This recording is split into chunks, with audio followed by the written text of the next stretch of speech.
I watched Dhurandhar on the second day of its release. The universal appreciation, the audience support and the box office collections show that it is an amazing movie.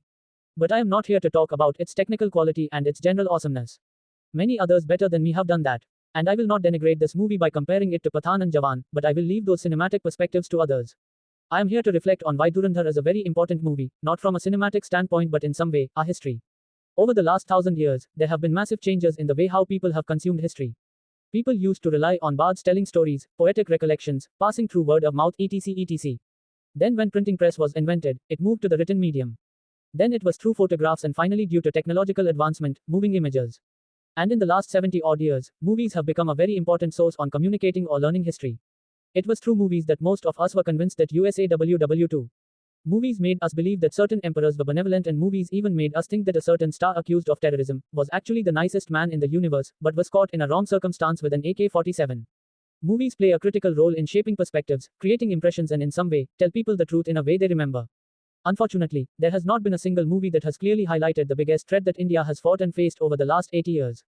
Pakistan state-sponsored terrorism. Until Dhurandhar, the Hindi movie industry has dealt with Pakistan in extremes. Either it is they are our long-lost brothers and all they want is peace and a nice glass of Rooh Afza type of movies like Main Hunna, Pathan, Tiger etc.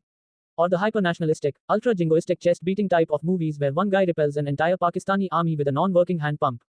Or keeps running 2KILOMILLISECOND in snow and rips out an entire battalion after being shot in the head. There was nothing in between. We have never had a movie which shows Pakistani terrorism in a cold, matter-of-fact manner that makes us understand its gravity.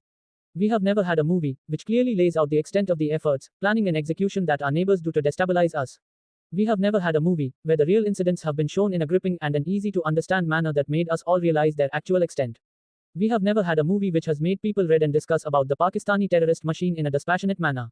Dhurandhar does that. It makes us read about how Pakistani army used the underworld to fuel its terror machine. It makes us explore how they tried to weaken the foundations of our economy through a rain of fake notes.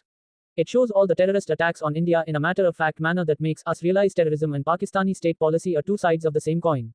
What it also does brilliantly is connect the dots. Most of the things shown in the movie existed have been around in the media, on websites, blogs etc. for a long time, but nobody connected the dots in such a way that we realize that it all part of one grand design. It showed us the entire macabre canvas of Pakistani terror.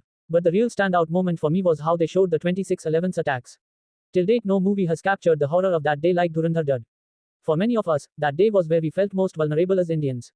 That was the day we realized that anybody could simply waltz in and hit us where we thought we were safe and the government could do nothing. That attack was done with the express intention to bring us to our knees, and I think they almost succeeded.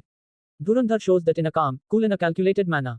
It doesn't get emotional, it doesn't get carried away and sticks to what actually happened. And this makes it very powerful. Because it makes us introspect. When the other side celebrates the deaths of innocent Indians, it makes us angry. When their leaders calmly direct their indoctrinated minions to continue the bloodbath of innocence, we clench our fists. It reignites the same emotions that we all felt on that fateful day. And in case we didn't get stirred, the showing of actual transcripts on screen ensured we understood the reality and the grisliness of that day. And the cold-heartedness of our neighbors. That one scene 3D prints and saves the image of the real Pakistan for posterity. It shows the world who they really are. And it makes us resolve that never again will we tolerate something like this. To sum it up, from a narrative perspective, Pakistanis have gone to great lengths to pretend that they have had nothing to do with terrorism and they are as much victims as we are. They even keep letting loose the same 15 Pakistanis who speak English to regurgitate those lies. Dhurandhar has clearly and factually demolished that narrative. By keeping the movie calm, grounded, realistic and refraining from any jingoism or name-calling, Dhurandhar for the first time showed to the world the real grisly image of Pakistani state-sponsored terrorism. And if left unchecked, can become a threat to the world. It will provoke people to read and understand the reality of Pakistan. Forget the box office numbers and rave reviews, I think this is probably Dhurandhar's biggest success. P.S. Personally, I felt this could have and should have been a Munich, but some